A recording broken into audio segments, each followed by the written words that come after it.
After the final ball has flown, and the final catch made, and the last screaming fan has left the stadium, the ball is passed from one team member to the next so the players can sign their names. But of all the names, there is one on that ball that is perhaps the most important. That name is Wilson. Good luck this season.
I don't know why this photo, more than anything, I think, sticks with me for my memories of it. She just looked up at me and she said, "I really love the new house, Mommy."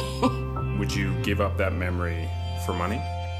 I wouldn't give that up for any amount of money. It's too close to the heart.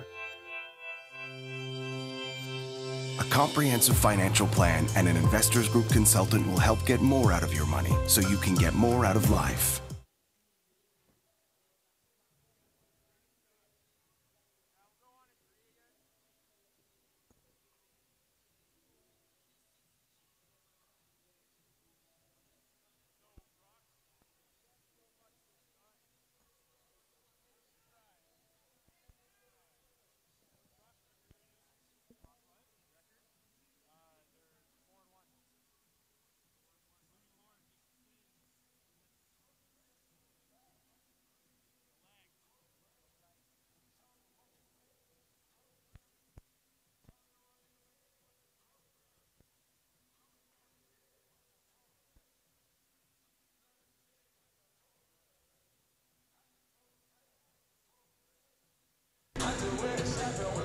Welcome one, welcome all.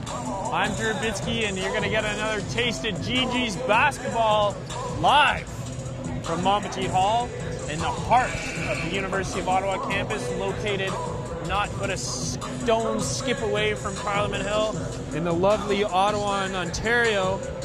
And I am joined, as per usual, by Spencer the Mystery Murdoch. Spencer, we've got a pretty serious game lined up here. Thoughts on it? Absolutely. This is it's probably one of the biggest ones we're going to see this year, apart from Carleton and Ryerson. This is, as of right now, Gee Gees are the 4th-ranked team in the country, and the Brock Badgers men's basketball team are the 5th-ranked team in the country. You know, that's depending on what happens tonight, that might change a little bit in the coaches' poll coming up this week, because they dropped a pretty close one for at least 3 quarters to Carleton last night. But now they're coming in. They really want to win. They haven't had much luck here at Montpetit. I'm not sure if you have the record between the teams, but you know, the Gee Gees have been very successful against Brock, and especially in the last couple of years. And they had a tight game down in St. Catharines last year. And but now the Gee Gees are really killing things so far. So they're looking to keep business as usual. Jean-Emmanuel Pierre-Charles, Caleb Agata, and Adam Pursuti all, you know, absolutely went off last night. And you know, you probably look for a similar performance, getting hyped up, and get after it again tonight against a Brock team that has been really quality so far. Now, the tough thing you see is that Brock made a lot of their noise up against their biggest rival in Mac. We saw what happened in that game against Mac last night, Drew.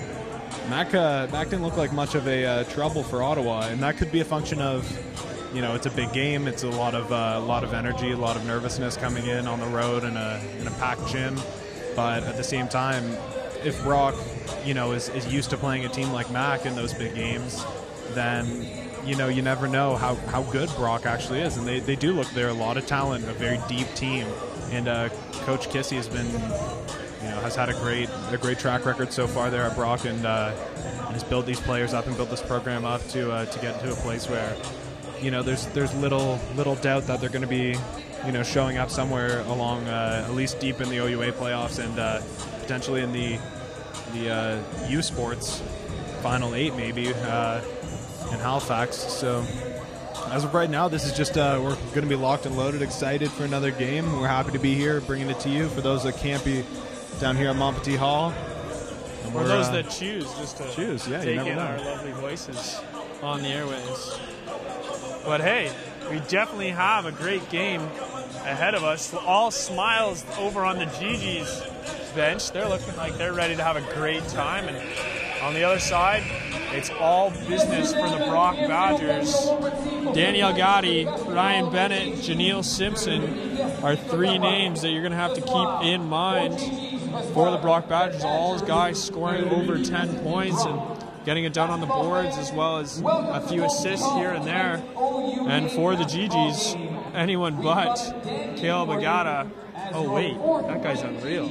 Caleb Agata, John Emmanuel Pierre-Charles, Adam Prizzuti, all guys that can get it done. And if you're a Gee Gees fan, and have been for a few years, you may hear the name Mo Ismail, now playing for the Brock Badgers, and that's a little bit new. We're going to take a break to hear from the national anthem and be back in no time.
Just getting the Brock Badgers announced here. Their starting lineups.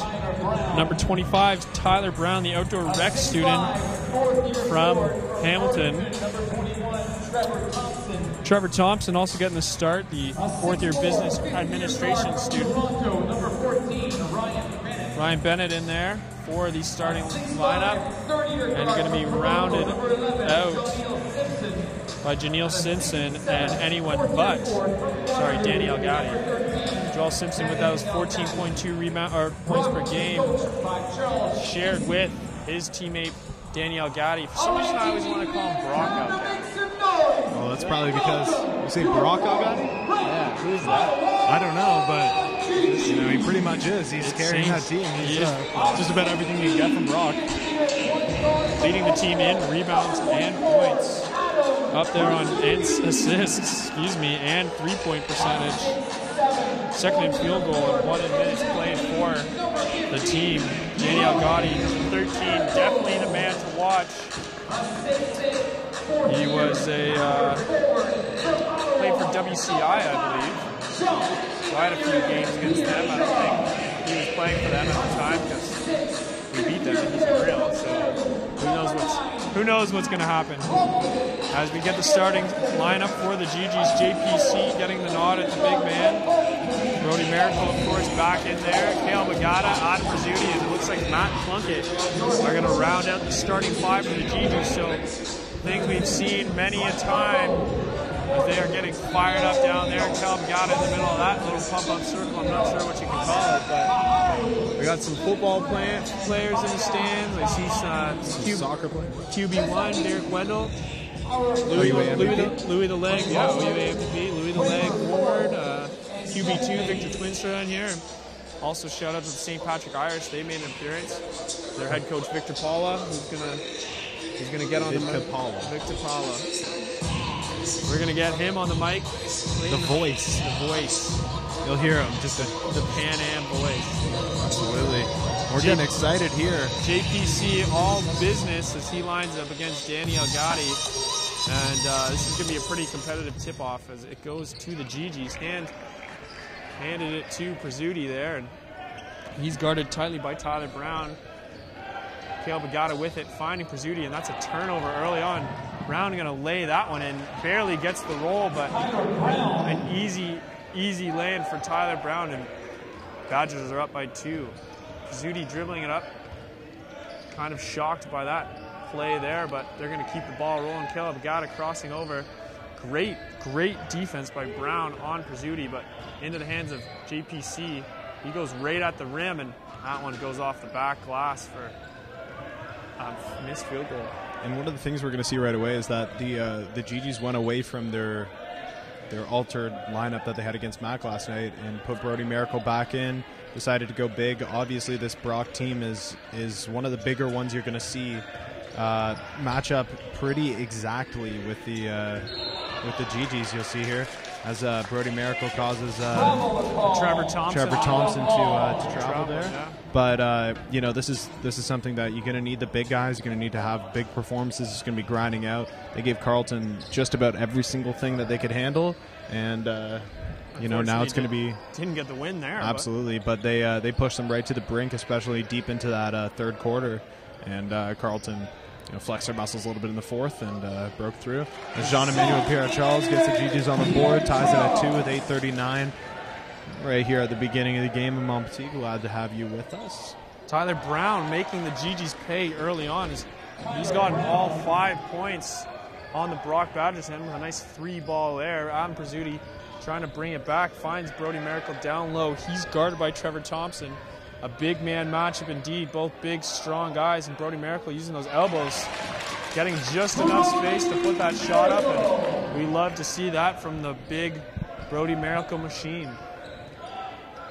Yeah, what you're going to need to do against this Brock team is, oh, looks like he hit the sideline there a little bit. Too many steps on that one. Too many steps. Classic, catch the ball and your feet are gone. So that's not a bad turnover there for the Gee Gees. Gee Gees will take that, and Adam Pizzuti going to take the ball up. Now guarded by Tyler Brown still. Great defensive matchup for him, and Matt Plunkett, the shooter on this team, going to have to pass it away all the way around to Pizzuti, who gets a screen from Miracle. Going to put up a nice little shot, and that rolls around the rim and in. The Italian Stallion. Something we talked to Adam Pizzuti last night after the game, and he said coming in and playing for Coach Jimmy D, it's nice to, you know, be able to break it down with your coach on that level.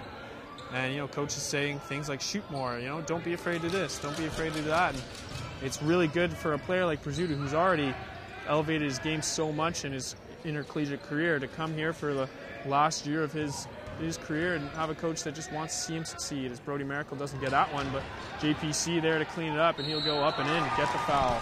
It's a great job by Jean there, getting fired up after getting that foul call, but great job Jean and Brody working together there. Brody takes it up, Jean crashes right in there, picks it up, goes and draws a foul, gets on the line, and see if Jean can hit his free throws here. I'm going to talk really quiet.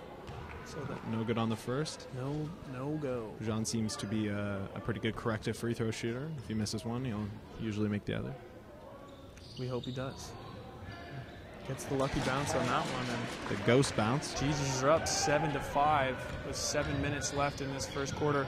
Steaming all the way down, Janelle Simpson, guarded by Kale Bagata. That's a nice looking matchup as well. Switch there. Elgadi now guarded by Agata. That's some AG terms, and it will stay with the Badgers as JPC gets the hustle points there. Good job giving up the body a little bit there by JPC, who's been really breaking out of his shell. And talking to Coach James Derwent before the game, said that we had never really seen Jean get to the level that he was playing at last night, just kind of taking over a game. And what he was able to do is impressive in front of this crowd, because he wasn't able to have many of those games against Carleton. But Coach Jimmy said, as coaches in the OUA, you can just smell it on a guy like Jean, that he has that inside of him. And it's exciting because he reminds me, his energy reminds me a lot of Caleb Agata coming away with the steal here, hands all over him. He's going to get a chance to put that one up and a hand one. That's what I was saying, is that he reminds me a little bit of Terry Thomas, who came in and played a season with the Gee Gees a couple of years back, and ended up being one of the best players in the country, coming from St. FX here to Ottawa, and then eventually got to the point where he was able to go pro, have a great season in Germany, and now he's playing in the NBL here in Canada. And but similar energy, the dunks, the animated nature that he's able to put out is just, yeah, exactly, just solid so far. And Caleb has the same in him, and finishes off that three-point play, and Gee Gees take a 10-7 lead with 6:19. Left in the first, and Brock Badgers not getting a lot of offense here. They've gotten a few fast break scores and a little bit of nothing there from Ryan Bennett. Matt Plunk to get the rebound. Caleb Agata is going to take it the other way. Big screen from Brody Miracle and a three ball. We haven't seen him shoot the three ball very well. Coming into the game last night, he was 14%, and he's still around that. John getting in the block that I missed. Oh, man. And then a little bit of a look right back down at Brown, I believe, who's on the ground licking his wounds. Hey, JPC could do that all day. Bennett gets it down to Thompson, and that's going to be a foul on him. Matt Plunkett puts that one away. Waves the finger, gives them the Tumbo finger wag. Get that garbage out of here. First foul on the Gee Gees, and they have a three-point lead with 5:32 left in this one. Nowhere to go for Bennett, and they're going to swing it all the way back. 8 seconds left on the clock here. That's important to take note of, as Thompson driving in, working around, finding Brown off the back rim, and Caleb Agata fighting Brody Miracle for it. Feeds him, and he's going to just pull up. Smart move. Gee Gees are going to reset.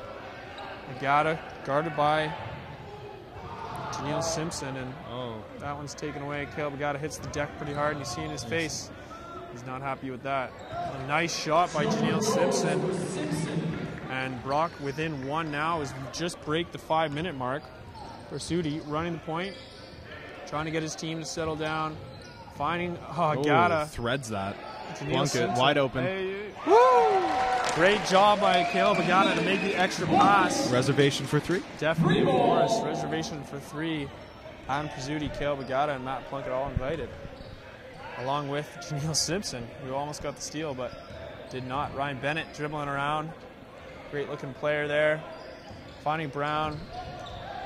He's got a bit of a mismatch. JPC calling him on, saying bring it. And Elgadi guarded by Pizzuti. There's a switch, a big skip pass to Simpson. He's going to put that up on a dream, but thank God Elgadi's there to clean it up. Gets the foul, but not the shot. It's pretty tight here, Drew. This is pretty much what we expected so far, but the Gee Gees have a very strong ability in holding this, a couple of point lead here early, 4 points right now, and just keep the team at arm's length. And then, if you can envision somebody standing right in front of you, keep them at arm's length and just push them a little bit further, a little bit further, a little bit further. They might come a little closer, but just keep them right there. They keep that nice pocket on teams that you don't see the other team take a lead. Sometimes a little bit in the early goings, you see a team jump ahead quickly, and then before you know it, the Gee Gees are able to make it back up. And that's the thing about having dynamic scorers and dynamic players that the Gee Gees have been able to have. That for a team like Brock, they're not a great shooting team. They're just middle of the pack in shooting, so they rely on their defense and their offensive rebounding.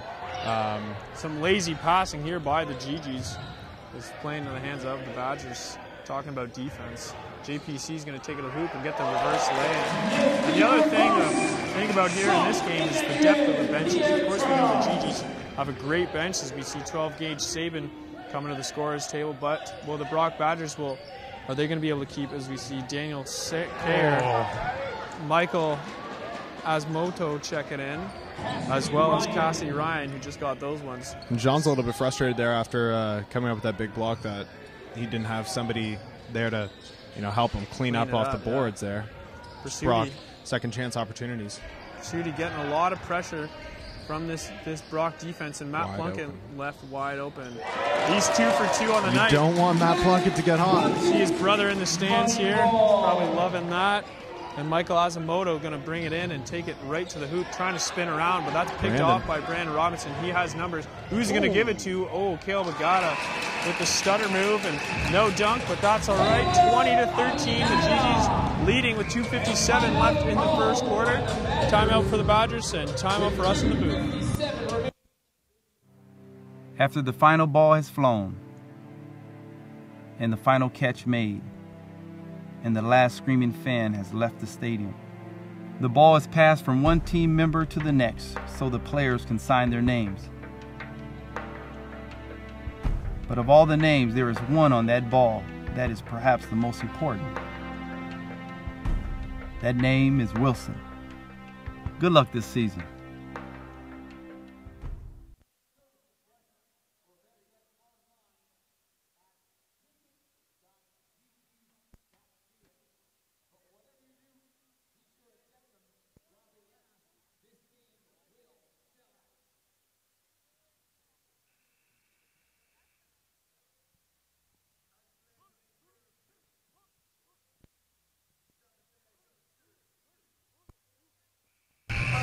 Ladies and gentlemen, welcome back to Montpetit Hall. GGTV, OUA.TV here. Gee Gees men's basketball. Number 4 team in the country, playing the number 5 team in the country, Brock Badgers. Nice top 10 battle here on a nice Saturday night. No snow yet here in Ottawa. We've got a little snow last week. I wish we had snow. Well, nice. It's not too bad. Holds off for a little bit. Advent Get us through exams. Advent calendar update. My Advent calendar day was a snowman, so it's nice. There's a nice block. Get a little steal there. Caleb Agata getting his hands all over it, finding Bradman Robinson, kicking it back. Oh, all the way over, a little popcorn play here. Ball's in the hands of Caleb Agata, 14 on the shot clock. He's going to go with the right, cross it over. JPC will say, Take that three, big man. Oh, don't do that. Well, someone pumped that ball. It's a little quiet after. Big guys always. What are you going to say to him? Hey, sick shot. What? Because on one of those, you have a player like Jean-Domingue Perot-Charles that'll rip the roof down if he hits that one. Yeah. But if he didn't. Janelle Simpson did, though. Looks like Caleb got caught sleeping there. Yeah, well, the Gee Gees only with a 4-point lead now. 2:10 left in the quarter. Kicking to Mac Morrison, who's unguarded, and he can't get that one to go. A tip on the ball, but it still will be Badgers' ball as Michael Asamoto, gets it in too. Wow, great move by Cassidy Ryan, the third-year physical education student out of Mississauga, Ontario, getting a nice little move there. Caleb Agata looking at Mackenzie Morrison, sitting in the top of that screen. And, oh, baby, Pursuti with the nice three-pointer. So the Gee Gees able to score from beyond the arc, and they're almost on track for a 100-point game, something we haven't seen this year from them. But it all doesn't matter if they don't outscore the Badgers. So Adam Pursuti, definitely familiar with Brock, having played for McMaster in that great rivalry down there. And a travel there by Al Gatti, and some great defense to keep the Brock Badgers out of the paint and quit attacking at the basket. Calvin Epistola, Brody Miracle checking in to Gee Gees that Coach James Durant is very happy with. And fans, if you would like to get in on the conversation, if you're from Brock and you're listening to the broadcast, feel free to shoot us a tweet. You can find me at Bitski34 as Caleb Agata gets the foul. It's BITSKI 34, and Spencer Murdoch with a K. We'd love to see what you guys have to say about this game as the Gee Gees are leading 23-18 with 1:12 left in the first quarter. And one thing that I found interesting so far is Caleb takes takes 2 free throws here, is the ability to limit Daniel Gatti so far. Just, he hasn't really seemed to be too much in the mix as of late. Like, it's kind of been, Brown has scored 5 points quick, and a couple of the other players, they're taking what they can get, really. Exactly. That's kind of what they're at right now. And 18 points, 18-24 is not too bad, but Caleb hits two good free throws there that you need to take if you're the Gee Gees, and Calvin is a junkyard dog on defense. Just nose for the ball, and he's on there. Not going to keep. Number 10 is Michael Azamoda. Jesus, Murphy, Cassidy Ryan getting in and doing work on the paint. The 6'7" forward is using all the body he can to move these Gee Gees defenders where he wants. 44 left in the quarter. Gee Gees up by 5. Caleb Agati going to pull that trigger, and no go on the three-pointer, but chased down by Daniel Gatti. See, I want to call him Brock. And a little bit of a calculation, it seemed like, on that shot that you see Brody Miracle have good position, and you're hoping that Caleb Agati says, get that garbage out of here, pinning Cassidy Ryan on the backboard. And we're going to see the Gee Gees take this last possession here. 10 on the clock. Caleb Agati with the ball in his hands, guarded by the 6'3" Michael Azamoda, and he's going to get a foul call. 4 fouls for the Badgers. So it will be Gee Gees ball. 5.4 in the quarter. Excuse me. John Manuel Pierre-Charles checking in for Brody Miracle. So look out for the alley-oop. Yeah, off the. It's definitely something that you got to look at here with 5.4 seconds. You want to just score. Not enough time for any. They're putting 12 gauge in. Watch for 12 gauge saving to get a 3 on this one. There's one of the game. There's one of the game. Second highest 3-point shooter. Oh, Kissy's trying to take a timeout here. No, he's actually talking between Cassidy Ryan and John Manuel Pierre-Charles. Cassidy Ryan bumping on him, and John Manuel Pierre-Charles saying, "Get off me, dude." And I don't think Cassidy Ryan really knows what he's getting himself into, as that ball is inbounded to 12 gauge, and he is going to put it up off the back rim, and that's going to be it for the first quarter here, as Daniel Kerr's shot is no good. Gee Gees up 25-20 after 1, and we are going to take a 2-minute break. Check back with you in no time at all. After the final ball has flown, and the final catch made, and the last screaming fan has left the stadium, the ball is passed from one team member to the next so the players can sign their names. But of all the names, there is one on that ball that is perhaps the most important. That name is Wilson. Good luck this season.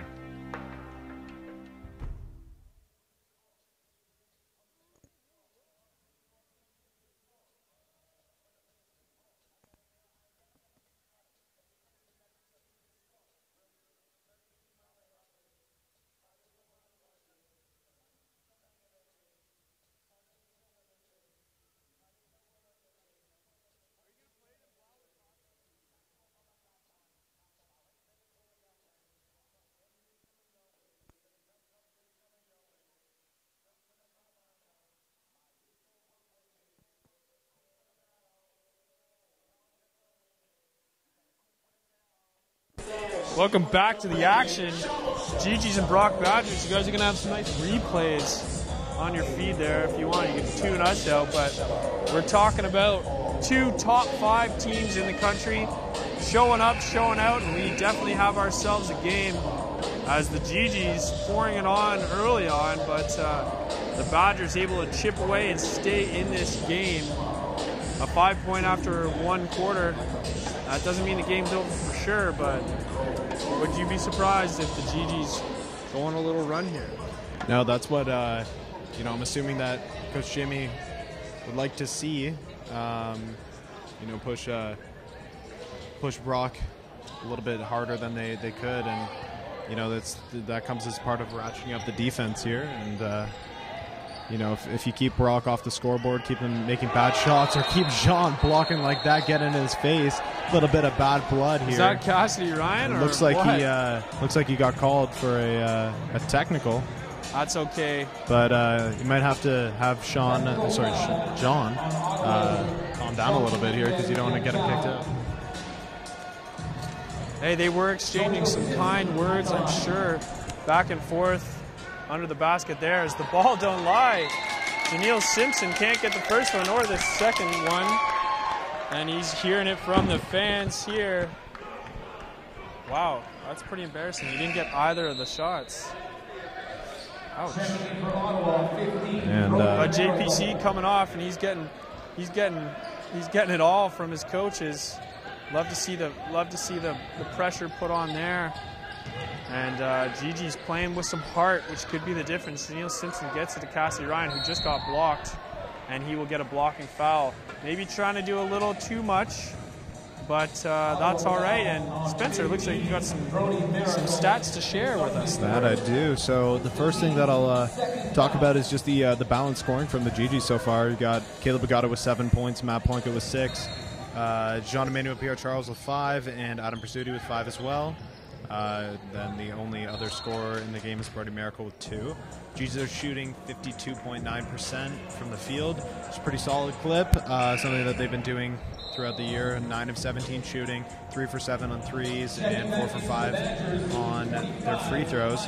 Whereas you look at the Brock Badgers, and the leader is Janelle Simpson, who has 7 points, and got 5 points for Tyler Brown, who hasn't scored since the beginning.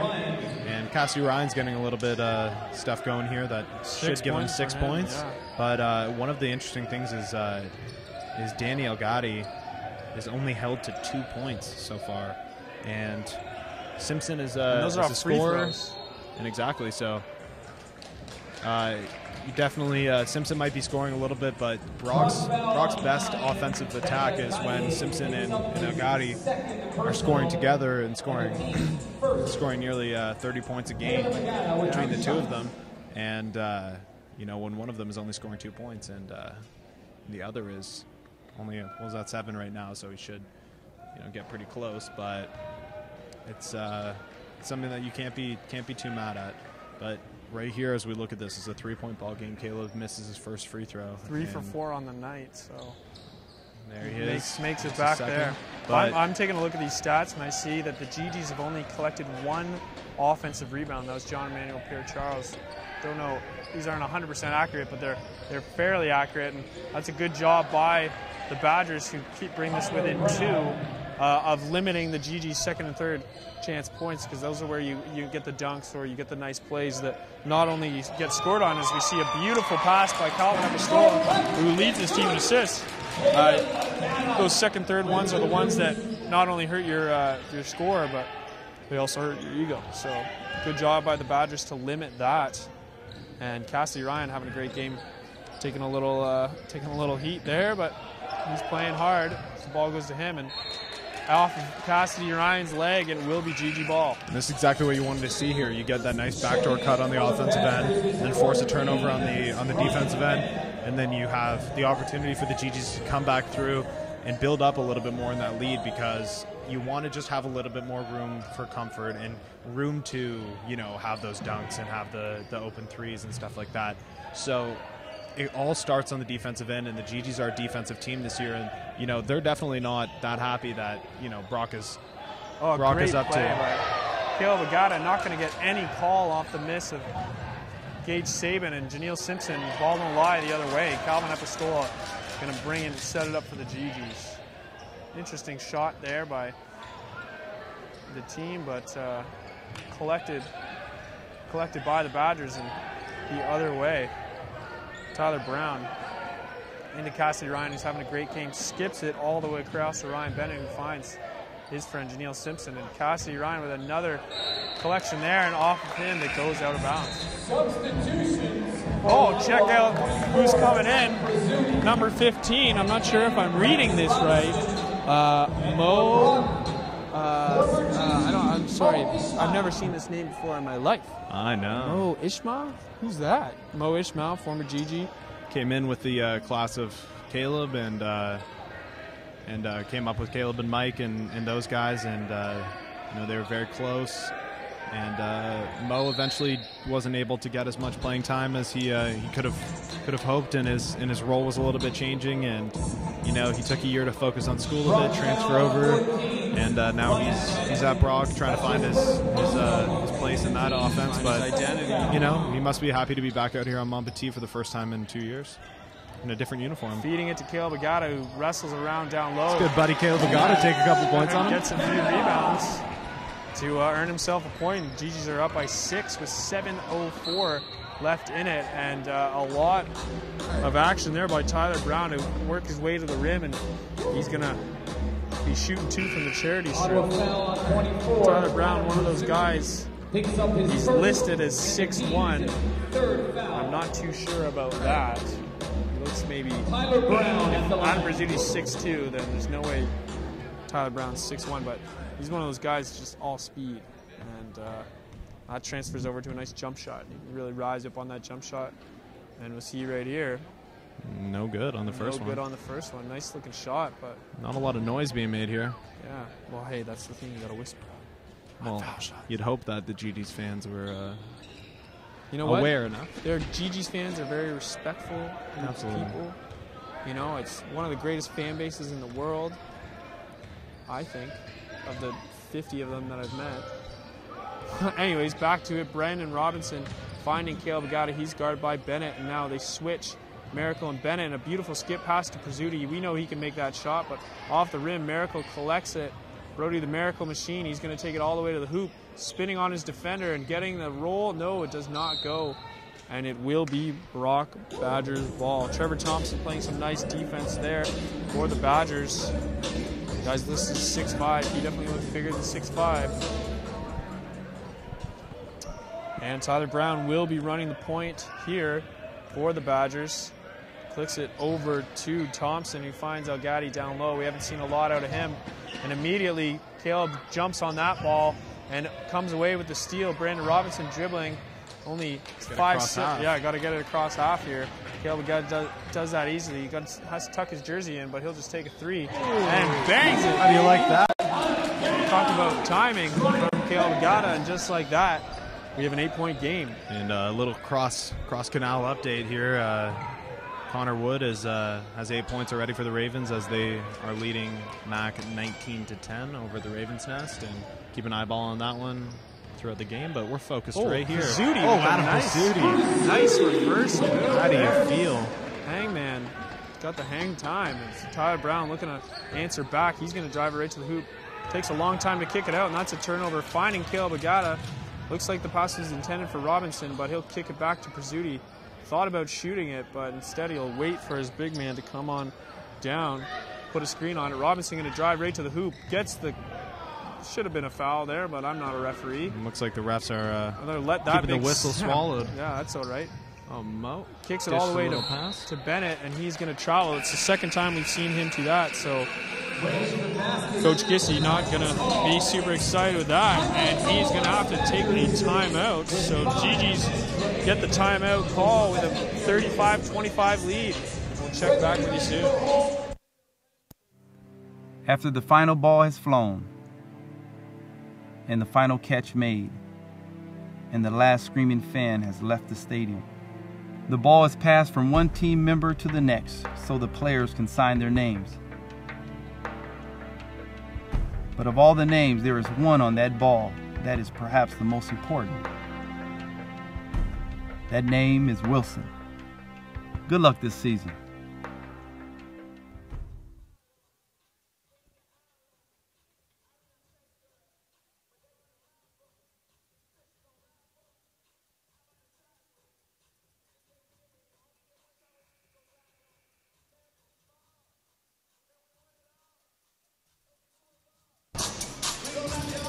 And we are back live at 5:16 left in the half. Gee Gees leading, thank you, Hanley, 35-25. And not much to say other than the Gee Gees have been able to do it from many aspects of this game with over, I don't even know. I'm just fired up. Yeah, I love exactly. it. So I can't. This is they opened up a nice little 10-point lead here, going on a run, getting a couple of threes and a couple of stops on defense, and finished with a beautiful Adam Pizzuti move. Absolutely, and Brandon Robinson, jack a 3 up. Take that, young man. Nothing good for him, but 11% Coach, on the year. Coach James Derwin said that they need to get Brandon going on hitting a couple of those 3-pointers a game, because that's something that the Gee Gees need to add off the bench or in the starting lineup, wherever they decide to put Brandon. And Calvin's about to check back in because we got 2 smaller guards, and we don't want them to start cutting the lanes on the bigger defenders. A shot clock violation there as we see Nolan McKenzie checking into this game. Nolan McKenzie is the son of Kevin McKenzie, and his brother Kimbo plays in Bucknell, second-year point guard. Some Oakville guys. Big shout-out to them. Kimbo, Kevin, and Nolan McKenzie. We know a thing or two about Oakville guys here at University of Ottawa. Yeah, we've seen a few of those fellas roll by. As Calvin Epistola checking in this game, working a point. Got the 2 shorter guys and the 2 giant guys on for the Gee Gees. And a little dump off from Miracle to JPC. He's bobbling that one around, and it'll go into the hands of McKenzie. Good looking point guard coming out of Oakville, sports management student. Going to put that one up, and an easy rebound for John Pierre Charles. And he'll head man it up to Calvin Epistola, telling his team to settle down. We're going to get in the offense. 4:07 left in the half. 35-25 for the Gee Gees. Badgers in a zone right now. They're setting John Pierre Charles right in the middle of that zone, and that's what you need, is the guy to just be left open. And unfortunately, Gee Gees can't get the rebound, and Tyler Brown comes it with the other way and going to get a foul. Ottawa foul on 10, Brandon Robinson. I'm not too sure about that one. We like to leave the game into the hands of the refs, but I didn't get quite the best look on the opposite side of the court. But that's why they get paid the big bucks, man. Absolutely. That's why they get paid the big bucks. Second highest earning people in this room besides us. That is a lie. Yeah, we don't know those Danielle Gaddy doing the best he can. Double team comes instantly, and Tyler Brown going to step out of bounds. Yet again, we'll see this the nice thick Garnet border on the sidelines here has always been catching people. As long as I've been here at the University of Ottawa, I've seen every week. Absolutely. Play intramurals right here on this floor, and you're going to watch at least a couple of turnovers go by, because especially when the benches are out here and got the chairs all lined up and the players are sitting basically on the sideline, right? So. Yeah, just speaking of intramural ball, big shout out to my intramural team, the Kobe 1 Kenobis, who suffered our second loss of the season. Don't worry, we didn't give ourselves that name. Second loss of the season in the finals. It was a great season, guys. Our player coach, Mark Boyd, in the stands tonight. And he's sitting beside another player there, Remy Wan. My good buddy, Remy. Great guys. And Remy for a long time. Great basketball players, but unfortunately we couldn't pull out the win. I wasn't there, but that's for the critics to decide. And we're going to get this game back underway. No need for a timeout on our end. We're able to talk right through this fill one. out for anything. You know what? It'd be nice if you had some folks tweeting in and telling us how they feel about the game. So if you're sitting at home, you're up on the Twitter sphere and you want to get something in, as we have 3:40 left in this half, don't be shy. At BITSKI34 and Spencer Murdoch with a K. Pretty easy to spell out, and I'm going to spell it out here is Calvin Epistola working the point, trying to get a screen, but instead he's going to pass it. John Emmanuel Pierre-Charles on top of the three-point line. Gee Gee's not able to penetrate here, so they're looking to get that. Pursuti coming around the edge, sees the double coming. He's going to kick it to Robinson. 3 on the shot clock. Great pass by Robinson, and Pursuti makes them pay. Not the offensive series that we thought was going to come of that, but a 3-ball, and we're rolling. And the one thing that we can look at here is that Brock's been stuck at 25 for a little bit here, and the Gee Gees have been, defending pretty decently, and they got a bucket there right as I say that. But at the same time, the Gee Gees are building their lead up, and they're at 11 points right now after that. And all of a sudden, if you get a couple more threes, a couple more twos, maybe get to the line in these next 2 minutes and 45 seconds, then you're looking at a nice little lead going into. Pizzuti too much strong on that one. Not happy with himself, but sent it into the bar. Bar setup. Maybe spill a beer. Yeah, watch out. That's like $6. Adam Pizzuti owning up to it. High-fiving with his team. We have Agata, Pizzuti, Plunkett, Miracle, and Robinson on the court. So a lot of big guys. Yeah, big dudes, but not the biggest lineup we've seen. No, definitely not quite as big as when you get Plunkett and Plunkett, Miracle, and JPC, Agata on the floor. That starting lineup, the one that they were going with in the Northern road trip to start the season, and the one that they went with today. But Brandon Robinson, you're not losing a lot of height there. Brandon's a pretty tall guy himself. So loves to play the guard position, though. Absolutely, just a very smooth player, starting to mature into his own. A 4 and 1 here by the Gee Gees, and they're just able to pass around this zone, no problem. Caleb Agata gonna try for his second 3 of the night, and that a little too flat on that shot. It hits the back rim and it bounces hard. And McKenzie the other way, finding Agata. He's been really quiet tonight. Cassidy Ryan, on the other hand, has been doing some great scoring, but he passes it right into the hands of Matt Plunkett. Talk about right place at right time, and they'll get it all the way to Brandon Robinson, who sees an open Matt Plunkett. 2 for 2 on the night, make it 3 for 3. Matt Plunkett making it rain, 41-27. Gee Gees are up with 1:35 left to go in the half. It seems like Matt Plunkett was almost surprised that he got that steal, and then on the other end just hits a nice 3, and like I said, 41-27. Caleb Agata, another steal. Great defensive effort here, holding the Brock Badgers to 27 points here. Barely able to get much going, unfortunately.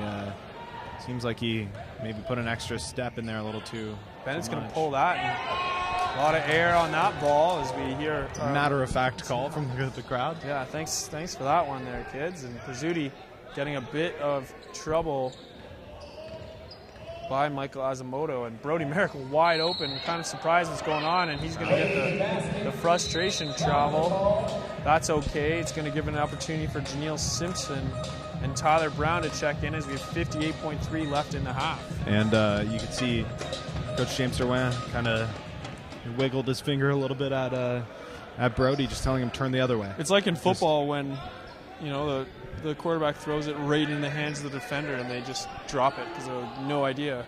Yeah, I'm looking at you, Derek Wendell. He can't hear us. Yeah.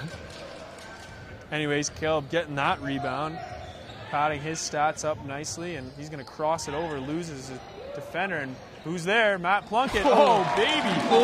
12 points for Matt Plunkett tonight. See his brother in the stands, loving every minute of it. Big Jeff in the stands, and Matt Plunkett has a very inspiring story that got him to this thing. Some tragedy and some happy stuff since he's been here at the University of Ottawa, and Matt Plunkett's turned into a great player. And Coach Jim, he'll tell you, no look basket at that. Charge call. Matt Plunkett having a great half here, getting a few threes, a nice steal, and a charge call there. Sorry, you were saying? Yeah, Coach Jimmy will tell you, he's the first one to tell you that Plunkett, when he gets hot, there's nobody like him, because he can feel it, he can smell it when he gets his confidence. That's been a problem before. The confidence issue is that he had a wealth of confidence. I believe 2 years ago when he started getting much more playing time, he was going absolutely crazy. You see him running away from John Emmanuel Pierre-Charles there as he comes out to him and Ryan Evans, two big dudes. Absolutely. Getting up in his face, even getting fired up. The Gee Gees coaching staff has looks like Coach Jimmy and Coach Ryan Barbeau are about the same height, two point guard frames, and Emil O'Neill the same, but then you got just towers. You got Vickers Gill, 6'7". Ryan Evans, he's probably scratching 7 foot. 7 foot? Yeah. 7-footer? Jeez. I thought I was tall. Well, you're not even 6 foot. I remember being the tallest in the grade. I'll be the taller one of this broadcast partnership. This is a relationship, Spencer. I know. You're stuck with me now. I know. You're stuck with me now, and Gee Gees are really sticking to the Badgers here. 44-27. 7:5 on the clock. And we're going to bring the boys out here to round out the half. Brock trying to get something going, some positivity, but it may not be the case as the Gee Gees have been on fire. Gee Gees scored 25 in the first, and they have 19 here in the second. The Brock Badgers 20 in the first, and they've only scored 7 in the second. So maybe the Gee Gees adjusting to the style of the Badgers, or maybe the Badgers not adjusting to the style of the Gee Gees. Caleb Agati's going to take it to the rim, and another charge call here in the bottom 10 seconds of the half. That's a rather interesting move. Maybe Caleb Agati going with a little too much. And we're going to get an out-of-town, a cross-town update before we cut for the half. Cross-canal update here. This is 8 minutes ago, so score can be a little bit different now. But McMaster's starting to crawl back. It's 29-22 Ravens down there at the Ravens' nest, and we'll keep an eye on that one after the half. And you stick along, and we'll be back in just under 15 minutes. Come and talk to you again. So grab a drink. So long for now. After the final ball has flown, and the final catch made, and the last screaming fan has left the stadium, the ball is passed from one team member to the next so the players can sign their names. But of all the names, there is one on that ball that is perhaps the most important. That name is Wilson. Good luck this season.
I don't know why this photo, more than anything, I think, sticks with me for my memories of it. She just looked up at me and she said, "I really love the new house, Mommy."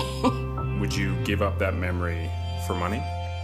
I wouldn't give that up for any amount of money. It's too close to the heart. A comprehensive financial plan and an Investors Group consultant will help get more out of your money so you can get more out of life.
After the final ball has flown, and the final catch made, and the last screaming fan has left the stadium, the ball is passed from one team member to the next so the players can sign their names.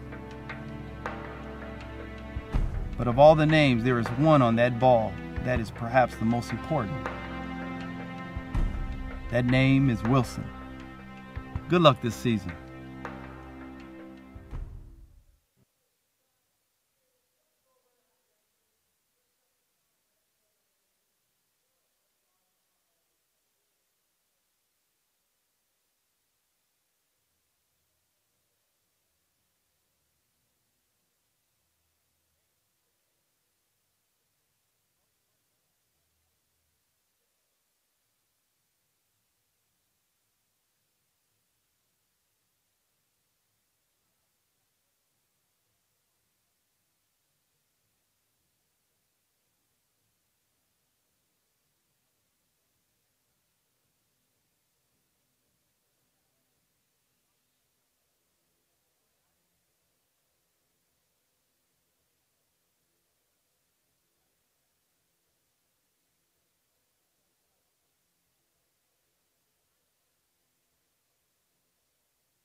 I don't know why this photo, more than anything, I think, sticks with me for my memories of it. She just looked up at me and she said, I really love the new house, Mommy.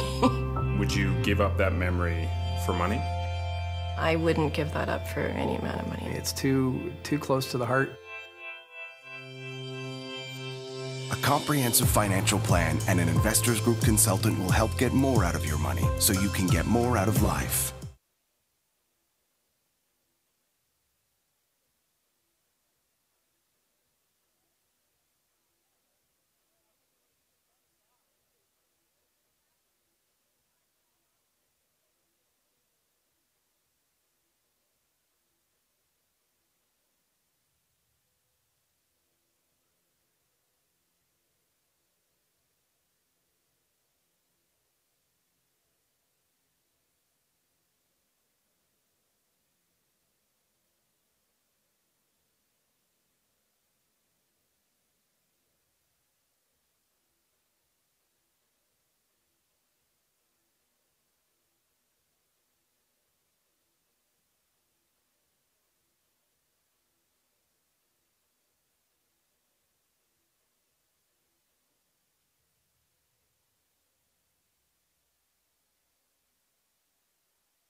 After the final ball has flown, and the final catch made, and the last screaming fan has left the stadium, the ball is passed from one team member to the next so the players can sign their names. But of all the names, there is one on that ball that is perhaps the most important. That name is Wilson. Good luck this season.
I don't know why this photo, more than anything, I think, sticks with me for my memories of it. She just looked up at me and she said, I really love the new house, Mommy.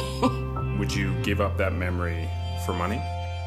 I wouldn't give that up for any amount of money. It's too close to the heart.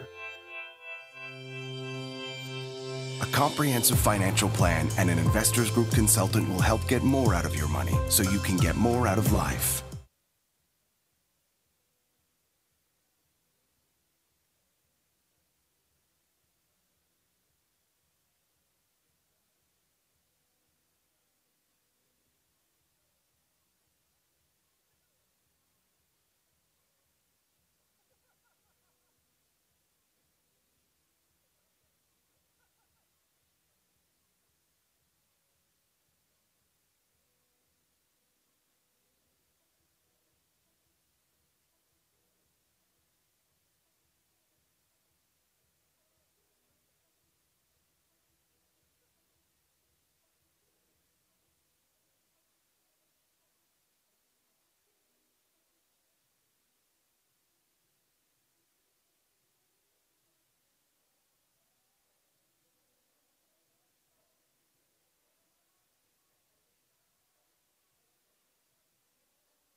After the final ball has flown, and the final catch made, and the last screaming fan has left the stadium, the ball is passed from one team member to the next so the players can sign their names. But of all the names, there is one on that ball that is perhaps the most important. That name is Wilson. Good luck this season.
I don't know why this photo, more than anything, I think sticks with me for my memories of it. She just looked up at me and she said, I really love the new house, Mommy. Would you give up that memory for money? I wouldn't give that up for any amount of money. It's too close to the heart. A comprehensive financial plan and an Investors Group consultant will help get more out of your money so you can get more out of life.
After the final ball has flown, and the final catch made, and the last screaming fan has left the stadium, the ball is passed from one team member to the next so the players can sign their names.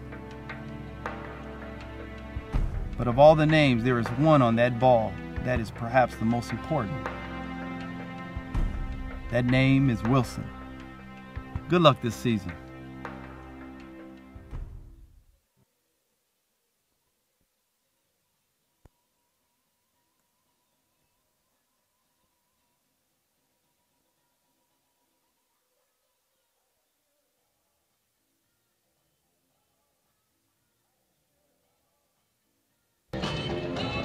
Welcome back, Gee Gees fans. Drew Bitsky here, live from Montpetit Hall, and we are loving every minute of it. Adam Prizzuti getting his pre-half skips in, and the rest of the boys just shooting around. Gee Gees have earned themselves a 44-27 lead over the number 5 ranked Brock Badgers.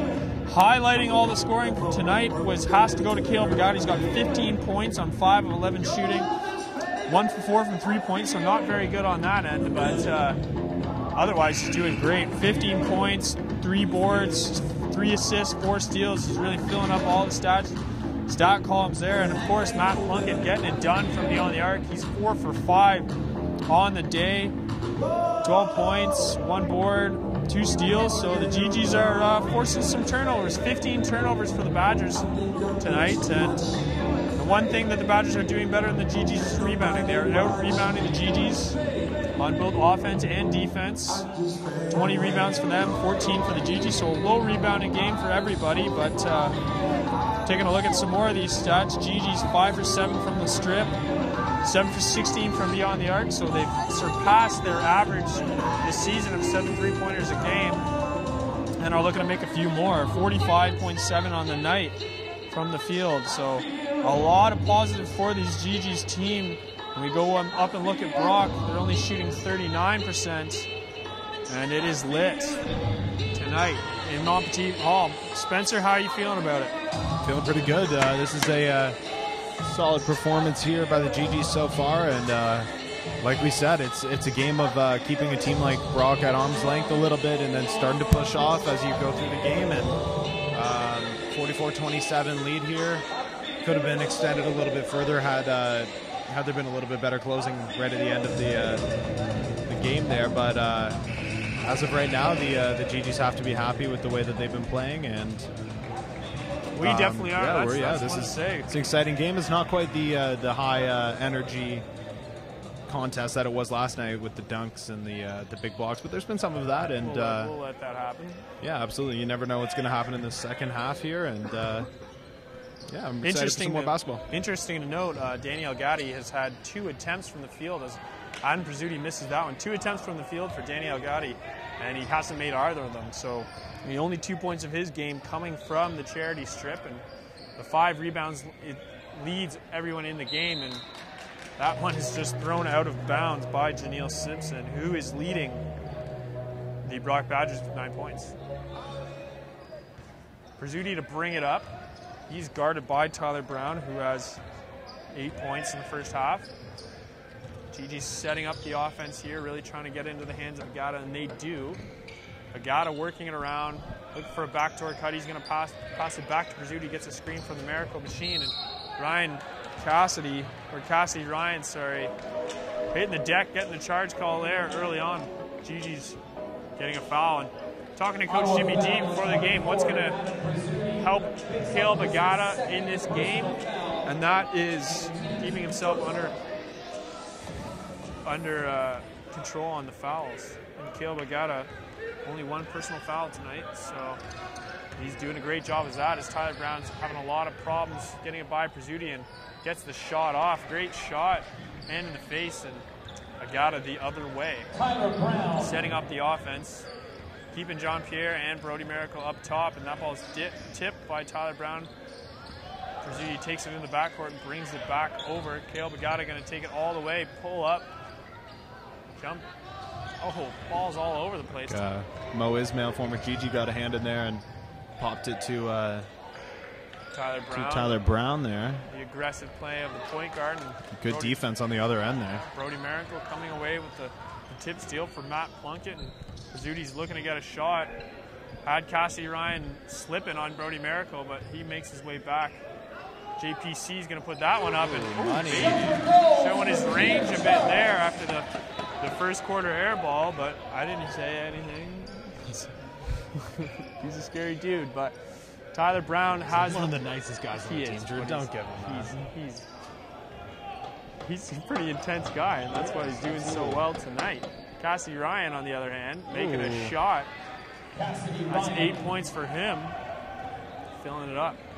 Coach Jimmy still got the blazer on, so he's not getting too heated so far, but probably see that thing come off eventually.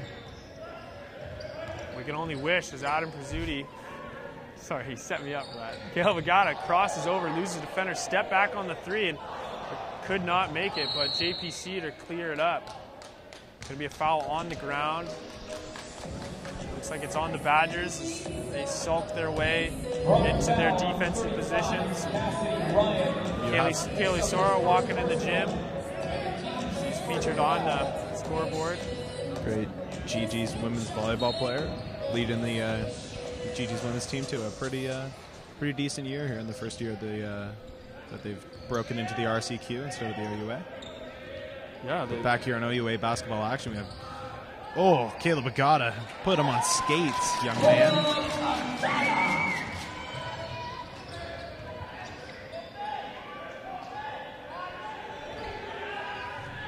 Mo Ismail trying to get something going. He found Zelgati. He'll put a shot up, looking to get some points on the board, but Prizzuti with the excellent track on the rebound, and he'll take it the other way. Who's he going to give it to? Finds a Caleb Agata. 7 minutes left in the quarter. He does a little Euro step, finds JPC all the way back there. He gets the and one bucket. Cassidy Ryan not happy with that one. And one. Make that face at him. Already has one technical on the night. Could be another one. And they're going to take Janelle Simpson out of the game for Daniel Kerr. So, 2 fouls pretty early here. Gee Gees started to get a more comfortable. There it is, Drew. Look at that scoreboard. The 20-point lead. 20-point lead. The coveted 20-point lead. And we got to make milestones for this. 10 points is you get a free piece of pizza. 20 points is you get a full pizza. 30 points you get pizza for life. Gabriel's, that's all you. We're looking at you, Gabriel's Pizza. It's not the halftime shows of the football games. Can he make the field goal? Brody Miracle. It is Brody. Creepers. Laundry's done. Yeah, put him in the spin cycle. Brody Miracle getting it done against Cassidy Ryan, who played in some great minutes on the offensive side, but he is getting beat up a little bit on the defense. Wants points bad, you can tell. There it is. He wants a shot. Oh man. Well, sorry, buddy. You're there. It's being in a Badgers uniform doesn't quite feel as good right now. Gee Gees keep crawling up here, 55-33. How about this defense by the Gee Gees too? It's just impeccable. Mo Ismail looking for something. Nothing. There it is. There you go, Mo. Mo Ismail getting it done in his old gym. There you go. He really wanted that one, you could tell. It's been a while since he's heard the PA say his name. But no, good for Mo. He's looking to find a place on that team, and there's 2 points for you, big guy. Caleb Agata can't get the shot to go. He's been atrocious from beyond the arc. But that does not reflect in the score of this game. 55-35 for the Gee Gees with 5:15 left in the quarter. And Daniel Gatti gets his first field goal of the night, something that he usually gets in the first few minutes, but halfway through the third quarter. You'd like to see the Gee Gees work the ball back to Plunkett if he can get himself open on the wing, but with Mo covering him, that's a guy that he's played in practice for a long time. Two Badgers go down like bowling pins. And Mo gets a foul. Cassie Ryan took a stiff arm from Caleb Agata, and you can feel it all the way up here when that guy hits the deck. He's going over to referee Ray Holder, trying to argue something. I don't really know why. Three fouls? Yeah, the play is already done, so that'll do nothing for you, unfortunately. Brody Miracle at the line. Brody Miracle at the line. Not super sure why he is there, but there's just so much going on. Might have tossed a ball up at the net during one of those fouls. Let's see if he makes them. Big bad Brody. Big bad Brody, the miracle machine. His Twitter handle for a while was Sergeant Brody. He is definitely, I don't even know. He looks like a military man. Looks very serious. Who knows? All the way down the court. There. Yeah. Pursuiti's definitely not happy about that foul draw.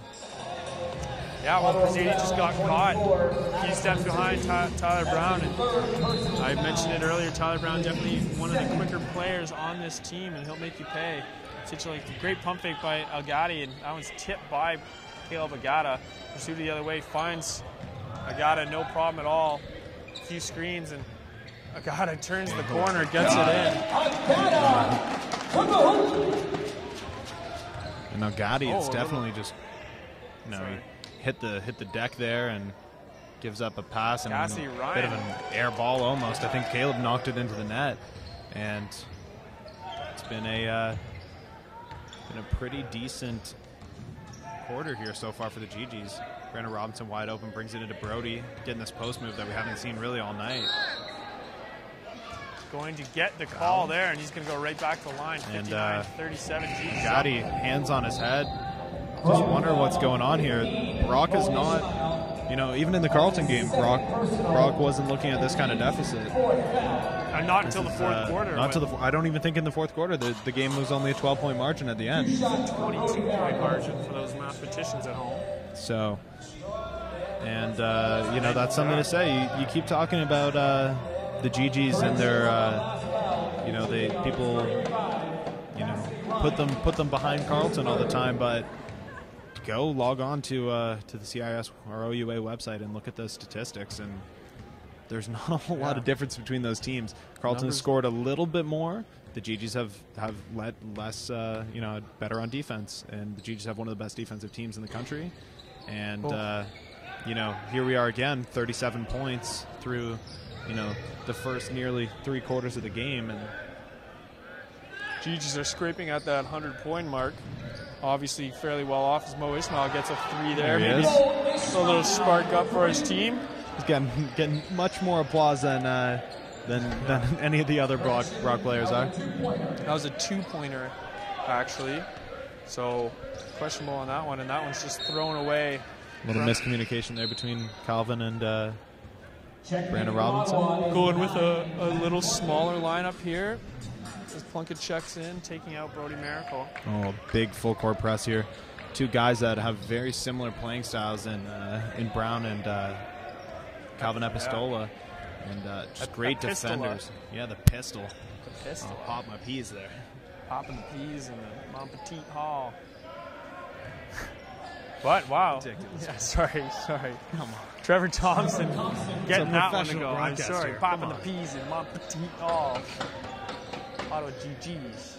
There's no It's not even P. close. JPC guarded by Elgatti. That's a lot for him to handle.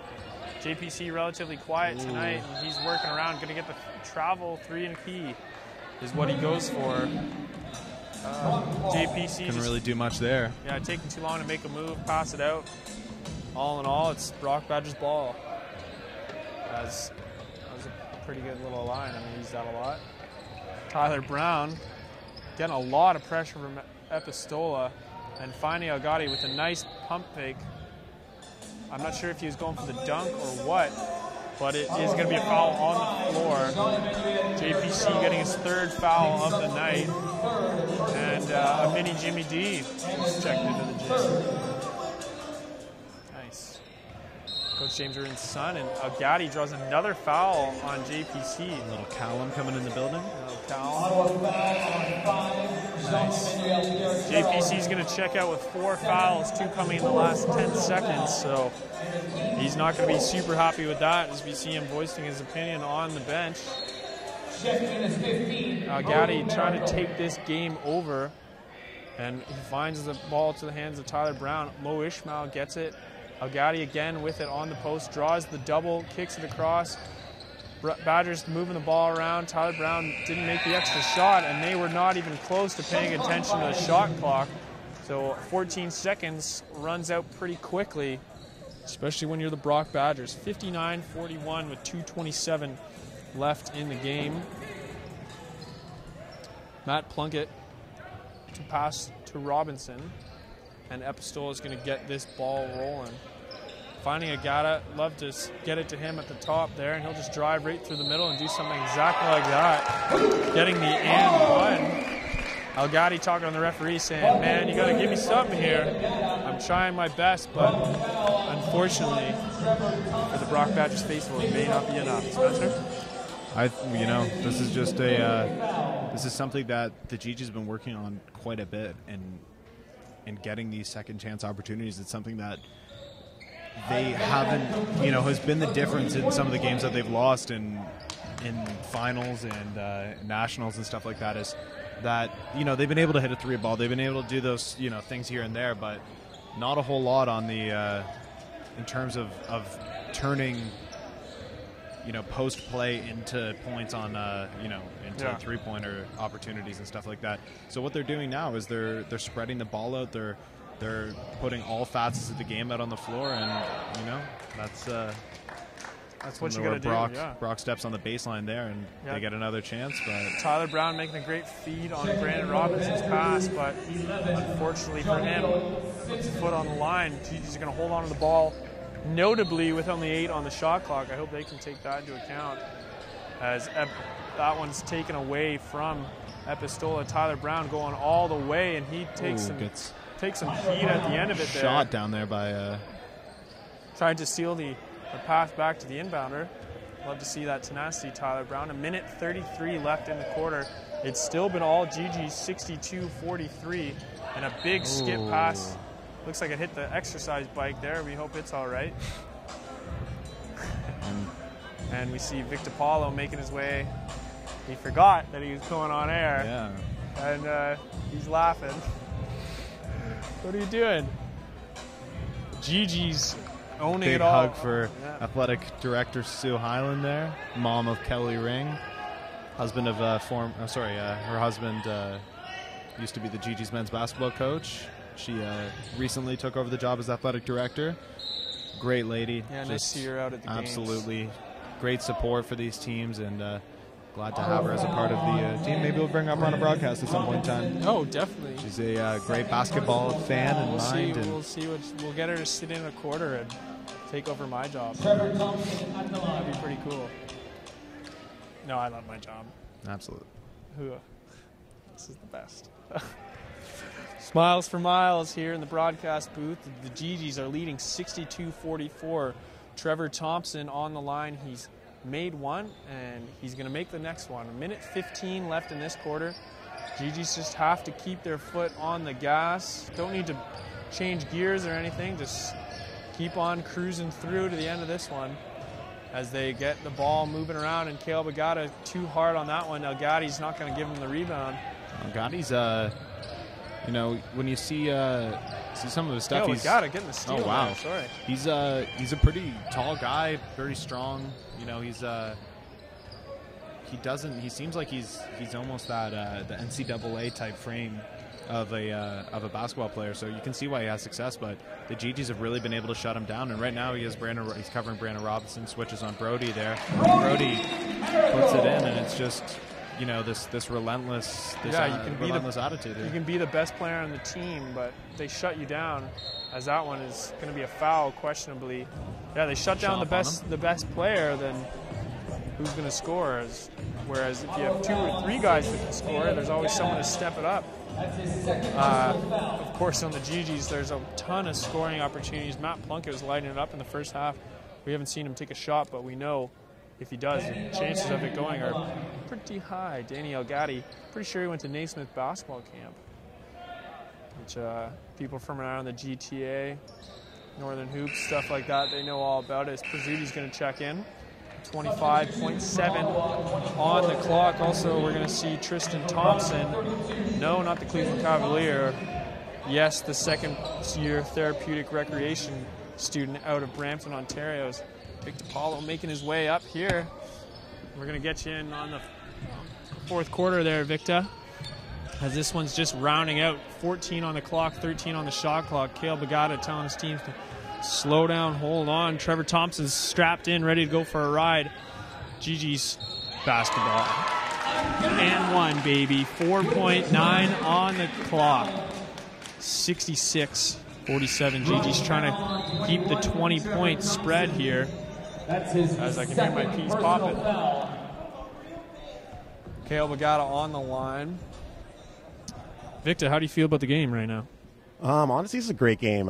You know, Caleb's final home opener week that he has with the Gee Gees, and he's executing as he goes to the line, completes a 3-point play the Ottawa Gee Gee way. I mean, just a pure example of what a fifth-year player in the Ottawa Gee Gee program does in terms of executing both ways, offensively, defensively.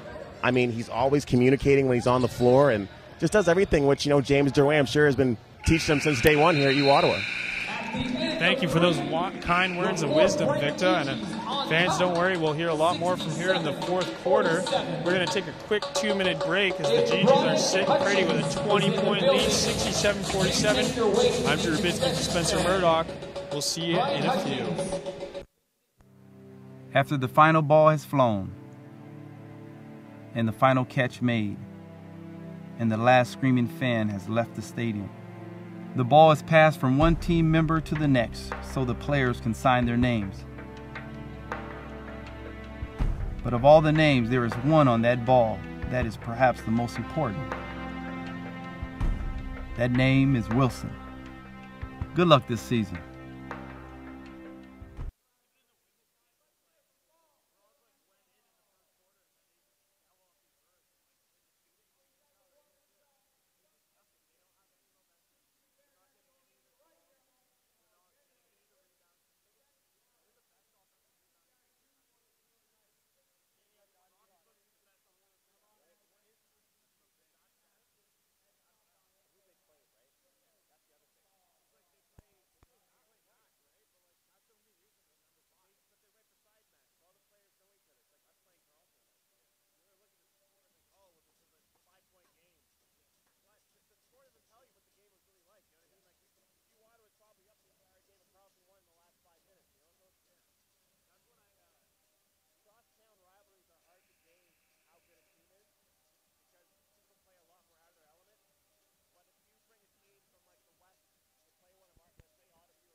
Welcome back to it there.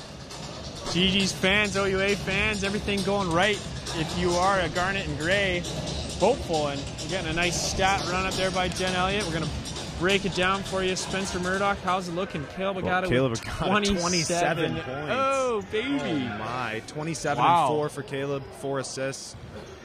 Blocking 5 steals for Caleb. That's why he was Defensive Player of the Year last year. And again, this is probably the highest margin we see of scoring. Just 27 points, 12 points for Matt Plunkin, and he didn't even shoot the ball in the third quarter. 10 points for Jean-Emmanuel Pierre-Charles, 10 for Pursuti, and 8 for Brody Miracle. Quiet for everybody else. He's got 5 rebounds in the third quarter. And Danny Ogati, 6 points. 6 points. When was the last Averages time 14 points a game. When was the last time he scored 6 points? Okay. Pistol on the line. We got Victor Paulo in the booth. Gee Gees up 68-49. Don't want to say it's over, but we'd definitely like to talk a little bit more of the CIS basketball in the world. All right, a little bit of high school basketball, actually. Victor. Head coach of the St. Pat's Irish here in Ottawa, and you probably have heard of them if you're a fan of basketball throughout Ontario. Definitely a team that's had a ton of success. I'd say rivaling pretty close to, you talk about programs in Ontario, and you say St. Pat's is one of those schools, and Pickering High School. I'm very familiar being from Collegiate Institute. If you want to toss that out there, but, the GBS to say. So, being a Ottawa basketball expert that you are, like, what do you see in the city that's dealing with the young guys coming up now? You know, you've been around to see these Gee Gees players succeed, and Carleton as well. We don't like to talk about Carleton too much on the broadcast, but even the young guys, like, what do you see, and where are they going? Where's the state of Ottawa and Canadian basketball? You know, the state of Ottawa basketball, I honestly believe we are in a good position right now, because being here in Ottawa, we're in a unique position where we have the number 1 and 2 in the nation ranked basketball programs. Whether you put Ottawa number 1 and Carleton number 2, or however you want to look at it, you know, for the last 5 years, these are the 2 top teams in the country that really no one else has been able to compete with. So now for a lot of these kids who are coming up from when they were 5, 6, 7 years old, 10 years old, 11 years old, now in their senior year of high school, they've been exposed to a high caliber of basketball. The Phil Scrub era, the Tommy Scrub era, the Johnny Berhaney Mescal era, the Warren Ward era, all of these great players who they've been able to watch from a young age. You see it how it's almost emulated in their game. A lot of people talk about how kids watch Steph Curry and all that on TV, but these kids are privileged to be able to walk into a Montpetit Hall or an alumni hall at Carleton and be able to watch this top talent in the country right here in their own home city. And that's just the basketball culture all over the country, and not even basketball, football, stuff like that. I have an experience calling football. The whole idea of student athletes not going to the States, and they're staying in Canada, and the Raptors, We the North, that whole culture, it's just sports in Canada is blowing up. And I would argue that Ottawa is definitely the hub for basketball. Of course, we don't have an NBA team, and the Raptors really bring a lot of heat. Obviously, Ryerson feeds off that. But as far as skill, Ottawa has the ability to pull from all that Quebec, those Montreal, Thetford, guys like that. That they're just pounding out good players. That, hey, why not stay in Canada, and why not go fill up Montpetit Hall, stuff like that. I think one of the things that you provide a good insight on is dealing with kids that are coming up and making the decisions, dealing with the seniors that you're seeing at St. Pat's.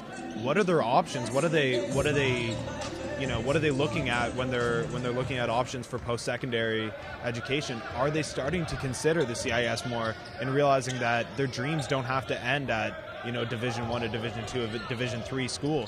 Could we see some kids coming out of the St. Pat's system and other schools throughout the city and the province and country even that start considering this as an actual option instead of of course there's going to be kids that go to the NCAA because that's the dream, because that's how you make it. But seeing this trend, as a coach, can you talk to them and say, there's some options for you? Maybe not the top kid on the team, but some of the other guys that are really contributing. At St. Pat's, we're in a very unique position. If you look at our long list of illustrious alumni, we have guys such as Greg Carter, who went to Lakehead University under the tutelage of Scott Morrison, one of the greatest D-League head coaches right now. We also have guys like Anthony McIntosh, another guy from St. Pat's who went to Lakehead University. We also have guys like Mariel Shyok, went to Blair Academy in New Jersey. From Blair Academy, he's playing for the top 5, top 10, Virginia Cavaliers. Right, so we have a lot of players that go a lot of places, such as we also have Dion, Ottawa Hoops' very own, went to St. FX. We have a lot of other guys who went from CIS to NCAA, even guys who play in the college leagues. Matthew DeRosier, one of our seniors from last year, he's playing in right now for the Centennial Colts. In the prep circuits, we have guys such as Locke Lamb, one of our best players last year in our seniors. Right now, he's with Coach Igor at Thetford Academy over at Thetford Mines in Quebec. So, there's tons of options when it comes to prep schools. Elijah Davidson, one of our other grads last year, he's over at Laurentian University this year. So, our kids know that they have other options. It's not just a one kind of path route that they have. They have tons of options, but it also matters to what kind of dedication they want to put into the classroom. One thing we emphasize as coaches at St. Pat's and as an administration as well is, we're known as a basketball school, but we really pride ourselves in making sure that our student athletes are students first and athletes second, because without the academics and the marks, we're just going to be able to produce great YMCA players, and that's not really what we want to hang our hats on. We really hang our hats on our alumni who can take that to get a post-secondary education. That's something. That's a great point you make there, Victor. I remember when I was coming out of high school and I was a football player and kind of got recruited out for football.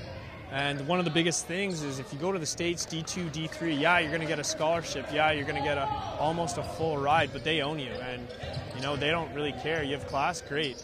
Sick. You have to go to practice. You're still second, third string. You still have to go to practice. So I think the whole Canadian culture of sports around school and just life, really, like you come to Canada, everything's a lot more laid back.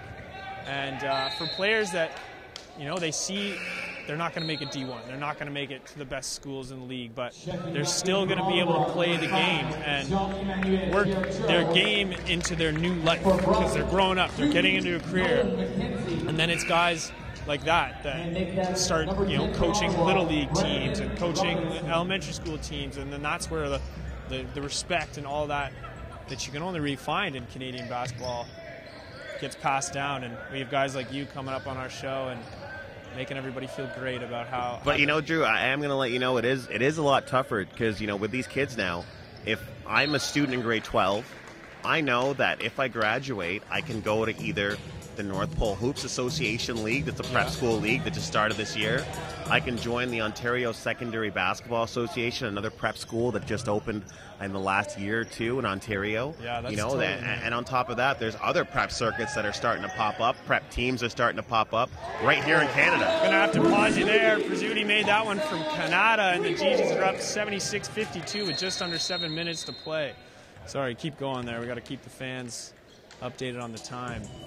Yeah, the prep league, everything like that. That just shows that Canada woke up and they're seeing that they have talented athletes that are going to be able to step into post-secondary roles as better players, and that's just going to make basketball better for everybody. And it's great for us because we get to see it happen.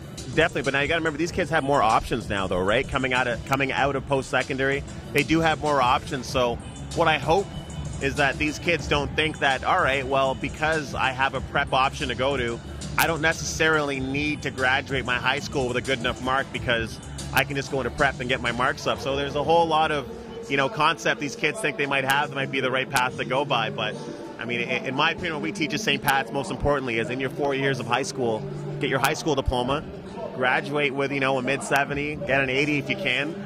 We understand it. We get it. Not everyone's an Einstein. Not everyone's a great athlete. But the same amount of effort that I tell our kids we put into practice, we run our suicides, we get our rebounding drills, we do our defensive drills, the same amount of effort you got to put in after practice. And then when you get home, you got to do your homework, study for your assignments. If something's due on Friday, don't do it Thursday, right? If practice is at 7 o'clock in the morning, you don't walk in the door at 7. You walk in at 6:45 with your shoes on, right? Exactly. So it's those kind of things that you want to get instilled in them early. And that transfers up into the post-secondary when you're playing for a university.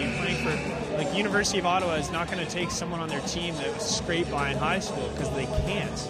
Now, maybe the acceptance at some other schools is a little bit lower and there's a little more room for that. But still, if you're not going to be able to keep up your grades, this is in the States. They're not going to fake it. They're not going to just say, you know what, all right, we'll get you a tutor and they'll help you out, they'll take care of it.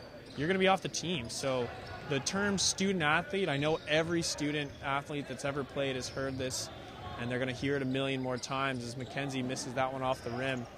You're a student first, and it's so true because you can be the greatest basketball player in the world, but if you can't spell your name, you're pretty useless. So now back to this Gee game. And before the game started, you and I had a conversation. Yeah, we did. About who's going to be going off today. And I looked at you in the face and I said, listen. Look me deep in the eyes. I looked you deep in the eyes. Deep in the eyes. Not even like out of the young and the restless. Absolutely serious. And I said to you, number 6, Caleb Agata, is going to have the game of his season so far. It's going to be a statement game this season. What was he at coming through 3 quarters? How many points do you have? 27? 27 points. But coming into the season, Caleb was averaging a little lower than we expected from him traditionally. But I said, don't worry about it. It's early in the season. Forget about Caleb Agata. He's our horse we can ride all the way through. And he's going to get it done. And Caleb Agata got it done. In typical Caleb Agata form, stat stuffer supreme. Rebounds, steals, blocks. You know what I mean? Turnovers low. Points. Fouls low. Points high. That's how we like it. Yeah, points and energy high. That's what's really been able.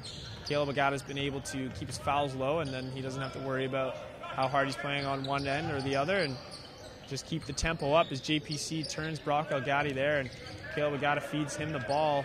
Big matchup here, 7 on the shot clock. JPC's got to make a move, and he does. Turns it around and gets the and one. Oh, baby. JPC may not have stole the show, but he's definitely showing up.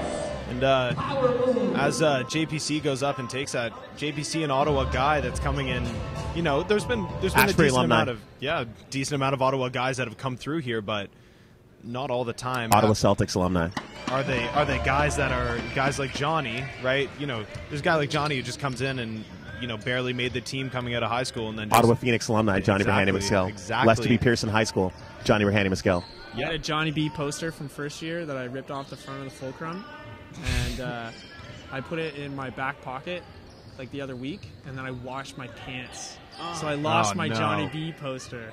That's okay. That's tough. Sorry. But you see a guy like Jean who he went to, you know, he took the prep school route here in Ottawa as well as down in the States, and then came up, goes to Carleton, not really in a system that fits his playing style, takes the year off, comes over here, and now he's starting to show out a little bit.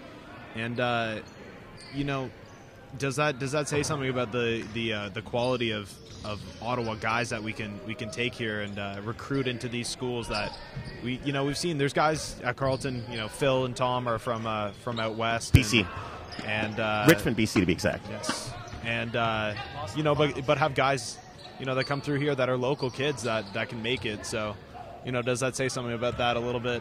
I think one thing that could be said about the U Ottawa GG program is their head coach, James, Jimmy, the man, the jacket, the beard, the hairstyle, Derwang. The jacket is still on. We're up.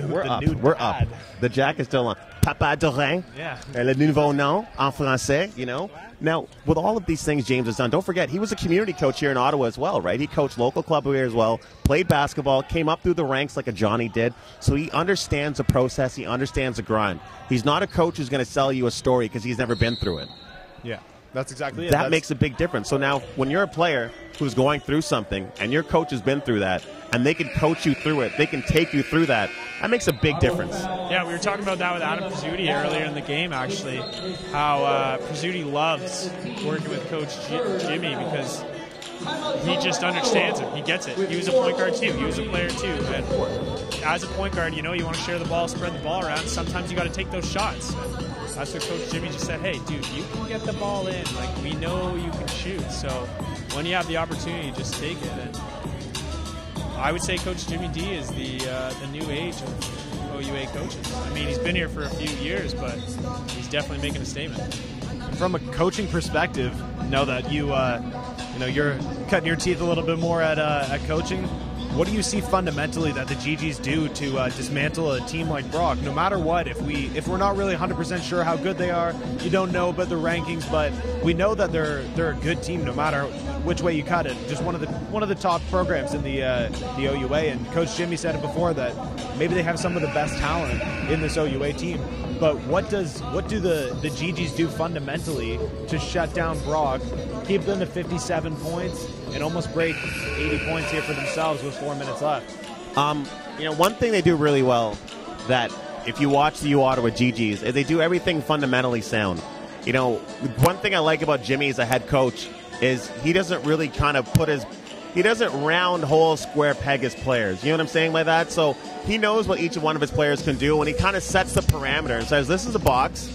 Go out there and play within these parameters. Yeah. Whenever you watch Jimmy, he's taking a sip of water, cool as a cucumber right now. He's not overcoaching anyone. He's not yelling every second, forcing people in different positions. He does his job coaching his guys up in the weekend and let them play on weekends. Yeah. And really, when you have that kind of confidence coming from your coach, it's transferred through to the players. Look at Pursuti hitting the shots, Plunkett hitting his shots, Caleb Agata hitting his shots. John Manuel Pierre-Charles, a new player, hit an air ball in the first half. That didn't faze him. Shooting the rock, in the second half, which really shows that he has that confidence from his coach. He's not missing that air ball, looking at the bench, coach is yelling at him, and he's going to be in his own head for the rest of the game. And I think these are things when you have a coach that has confidence in your players, and once you see the guys just really having fun, that's when you have success in basketball teams. When guys are out there with smiles on their faces and the buddies and the bros just being bros. That's when really good success comes. Yeah, they're playing basketball, and that's why guys like JPC and Brody Miracle came to Ottawa. They changed from the Dave Smart approach, which he's a great coach. Everybody knows that. But he coaches, yeah, exactly. You said it there. Squares and pegs, stuff like that. And JPC's kind of just saying, hey, that's not the kind of player I am. I'm going to take a three and airball it. Well, obviously he didn't want to airball it, but he wanted to take the three. And I'm sure if he was down at Carleton that he'd get a little bit of trouble as Caleb's checking back in. And these guys just want to play basketball. As much as everyone wants to win a championship, and everyone wants to, be the best, score 50 points a game, they're still playing ball. They're still going out with their buddies every day, and we see them in the warm-ups. They're loving it. They're joking around. This is going on, but then when the ball is tipped, it's game time. Can I make a complaint? Yeah, definitely. Well, hopefully it's Do you remember way back when you guys used to put the threes up on the wall? Yeah, for every where three. is that? Hey, listen, I'm just making a formal complaint, all right? You got to bring it back. I'm making a formal complaint. Let's bring it back. Let's bring it back. I loved it. You know what? And because Jean Manuel Pierre-Charles is here, we should have one on the opposite side. For blocks. Every single time there's a big dunk. Yeah. None of that tonight. We saw it. Like a big dunk. Night. And then maybe another wall we can do a block one. And we'll start hanging them right in front of the. We don't even need stat sheets anymore. Yeah. No, forget the stat sheets. We just got to look up on the wall. We'll hang them on the wall.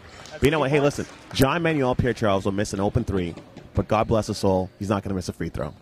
We're going to hold you to that right now. Or he's not going to miss two. You got to whisper. Listen, money. Count it. You always got to whisper on free throws so you don't distract him. Tyler Brown bringing it back the other way. Rock Badgers just at pi o'clock. Not going to get much going here as it's 81-60. Now, when you don't go to Ottawa and you look at your calendar and you see you have to go to the nation's capital, I can't imagine what that's got to feel like in your stomach. Knowing that you average double digits, you're the man, you tell all these fabricated lies to your friends on social media about how good you are. GTA world. And then you come to Ottawa and you get really tested by the real defensive team, the Ottawa Gee Gees. And, then the offensive power horse of the best offense in the country, you Ottawa Gee Gees, led by the best coach in the country, James Drouin. And by the best post, John Manuel Pierre-Charles. And, the best guard, Caleb Agata. And, the best shooter, transfer, Adam Pursuti. So now with all these pieces, how could you not be a successful program like the Gee Gees are right now? I think, in my opinion, in the words of, I can't remember who said this quote, I think his name was Jean Manuel Pierre-Charles, and I think it was from the webcast yesterday when you guys said, Jean, what do you think the Gee Gees can do when you came here? And he said, I believe we can win a championship. Yeah. When he said that stood out to me, and I said, wow, this is a guy who, first of all, is a world champion. He knows what it takes to be a champion. Absolutely. So for him to say that, this is coming from, a place of knowledge. He's not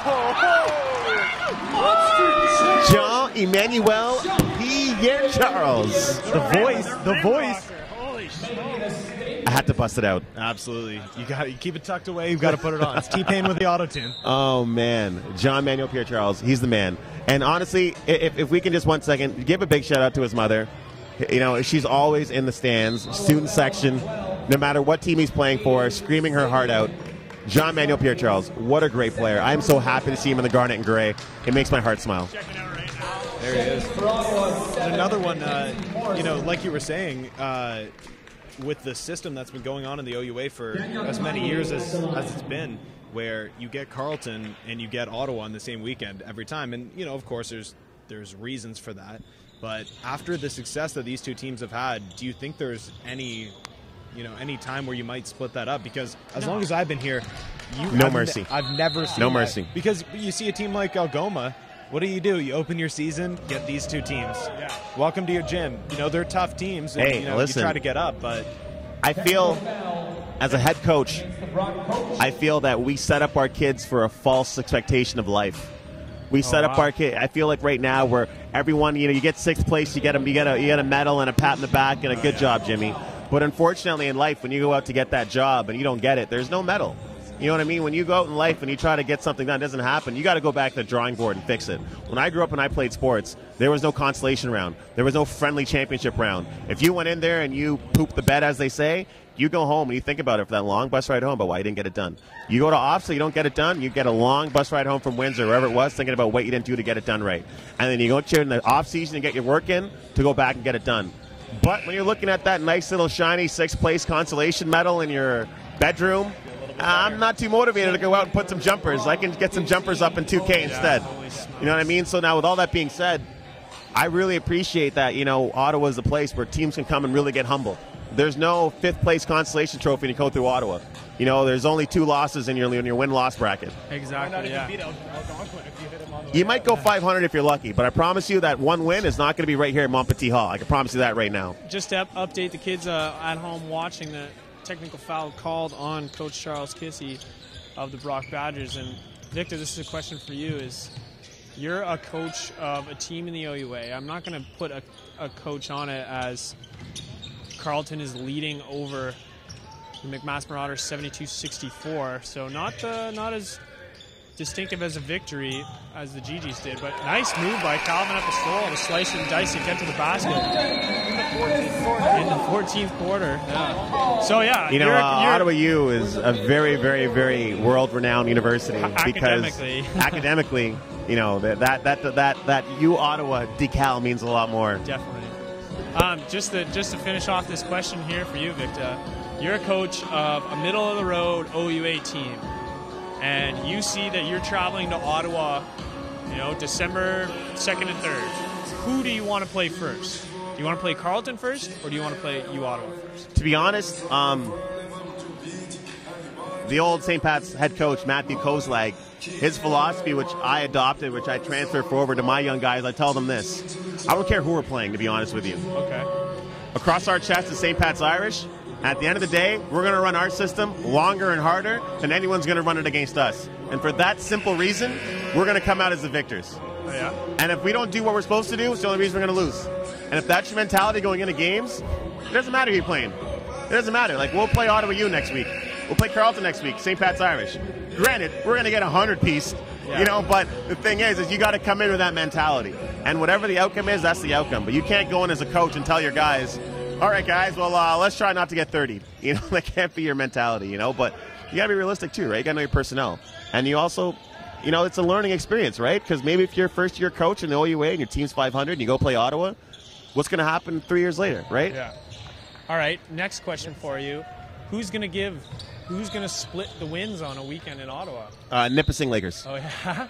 Nipissing Lakers. If there's only team that can put damage, maybe the Nip Lakers. And here's what's going to happen. The Nip Lakers will come down to Ottawa. They'll take the Gee Gees down 4 quarters. And Nip will probably be up the entire game, too. Because you know what I mean? But hold on. This is biased. But then, it's a home court game. Caleb's going to rally the troops. Coach Jimmy's going to really just coach them up like he does. He's a great coach. And the Gee Gees going to squeeze out the win. But then, Nip's going to go to Carleton. Hey, that's what I want. Serve him an L. That's what I want. Maybe a 20-piece. I don't want to predict scores now. But I'm just saying, Nipissing has a great young team. Quentin Shan, Nash Teddy from Ottawa, Ontario. Ishmael Kaba, Ottawa, Ontario. They got Justin Shaver, an ex-Carleton Raven. You know what I mean? Don't forget Nipissing Lakers here, trying to get it. And one. Oh yeah! Oh. Tip in by Malik Grant. Getting that going. It's a 30-piece. It's a 30-piece. I called this before the game started. There you go. 2 things I called right here on the live webcast. Don't forget you heard it first. Victor Pablo called a 30-point game, and he also called Caleb Agata was going to have a breakout game. So 2 things have happened. There you go. We should get you here every day, and free pizza for everyone for life, like from Gabriel's. Ladies and gentlemen, Victor Paulo is available to be hired to be a clairvoyant. He can do it. It's $350 an hour. It's expensive, but you know, look at the scoreboard. Look at the score. As long as the checks are written to St. Pat's High School Athletics, we're good to go. Or Drew Rubitsky. That works too. Mo Ismail, you know, that's one guy. If there's one guy I got love for who's not in Garnet and Gray, it's Mo Ismail, because you know what? He gave us 3 years. Yeah. 3.5 years, 4 years, 3 years. You 3 see years, him 3 years, get 3 the years. ball right away, and he just wants to put it in. He just wants to get one on his boys. And don't forget, guys, in the finals last year, you know who scored the most points for the Gee Gees? Mo Ismail? Mo Ismail. Off the bench, scored the most points. So, you know, I got a lot of love for that guy. You know, and with the good pass there. he is a Brock Badger, but don't forget, he's a Gee Gee at heart. Mac Morrison trying to throw that one down. 1 second between the game and the shot clock. Victor Paulo here in the booth. We'd love to have Mo you. wanted to pull it. Yeah, he always wants to Give pull it to Mo. Give it to Mo. Give it to Mo. Brock trying to round this game out 90 to 63. I want to yell give it to Mo, but like, you know. Gonna See, be if he wouldn't just give it to Mo, he wouldn't have turned it over. Travel there, and that's going to be it. Victor, thank you very much for tuning in. Hey, fellas, to the broadcast. thank you so much. Thank you so much. Hey. Thank you so much, you Ottawa Gee Gees supporting St. Pat's Irish. And we got a couple. We got our players that came down to watch the game, experience this. Thank you so much to Coach James and you guys for allowing this to happen for our team and supporting our program. It means a lot. Thank you, guys. Thanks, Victor, and good luck on the rest of the season there. Maybe we'll see some St. Pat's Irish dressing up in the garnet and gray, and I think we're going to try and get to an interview. Yeah, later. absolutely. Probably get Caleb up here. That'd be nice. Okay, so be right back. Spencer's going to go grab Caleb. We got Victor Paulo flashing the Irish. A big 90 to 63 win for the University of Ottawa Gee Gees over top of the 5th ranked Brock Badgers. 4 quarters of play, and they really showed up tonight. Caleb Agata leading all scorers with 28, which was awesome to watch. For Brock, Daniel Kerr and Tyler Brown both sharing the title with 12 on either side. And JPC adding 17, Adam Prizzuti with 16. Derek Wendell just shook my hand, the OUA MVP. Can we get this on camera? My God. How you doing, Derek? I'm good, thanks. How are you? I'm great. As some kind words from him. Everybody's gotten a taste on the mic tonight. And we're going to get Caleb up in the stands. Connected.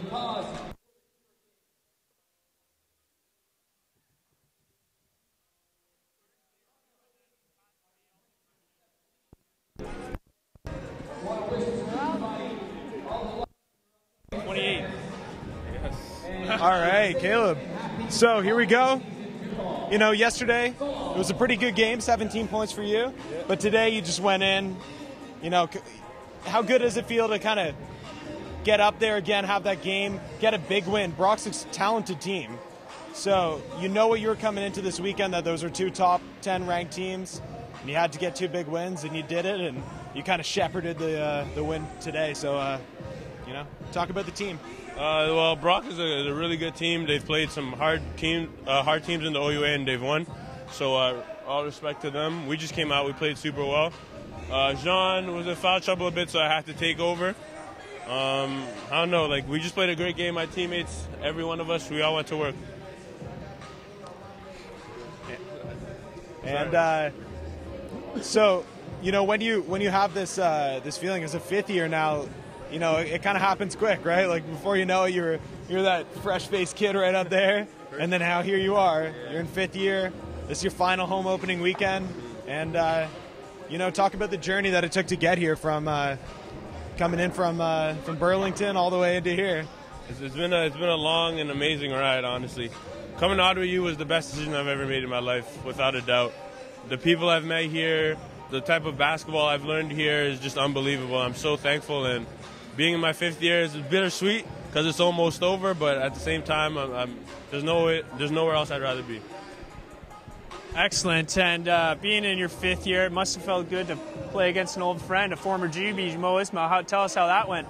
Well, that's my brother right there. So I lived with him for the last 4 years. So the years have been kind of weird not having him around, but that's my guy. I have nothing but love for him, nothing but respect for him. Just glad to see him doing his thing out there. So, well, we like what you're producing on the court, and going over the break now. What do you have? What do you have in store when we come back for the break? What are you going to bring? I'm going to just bring what I usually do. Hopefully I get you guys some more dunks, man. I'm feeling old, 50 years, so maybe I can bring some excitement back to the Gee Gees, but Jean's holding it down, though. Jean's really holding it down. Well, thank you very much, Caleb, and excellent game, excellent opening weekend. For everybody here on GGTV, OUA.TV, myself, Spencer Murdoch, we love having you, and we'll have a good, happy, Merry Christmas. Can I give a quick shout-out to my mom? She always tunes in. Mom, how you doing? I love you. Justine, I love you too. That's my sister. Hopefully you guys keep tuning in. There you go. Perfect. Thanks. Yeah, thanks for tuning in, and we'll see you guys after the break.